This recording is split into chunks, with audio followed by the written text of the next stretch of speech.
এই যে কুরুক্ষেত্রে যুদ্ধ হলো আমার কথা বলে পক্ষপাতিত্ব প্রসাদে কিনা আমার কাছে বলে কারণ তুমি যে পক্ষ নিয়েছ আমরা জানি তাই তাই তো অর্জুনের রক্ষা তুমি শ্রীকৃষ্ণ ভগবান তুমি নিরপেক্ষ কমলাক্ষ আপনাদের আছে জানা তাহলে কেন সমর্থন করে চন্দ্রপাণ্ডবকে খানা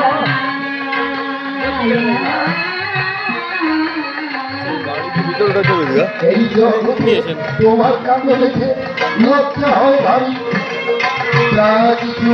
করলে তুমি কৃষ্ণ বলছি দারু আমার রাধার সাথে প্রেম করেছ আমরা জানি তাই এই প্রেম কি প্রেম হবে আমার জানা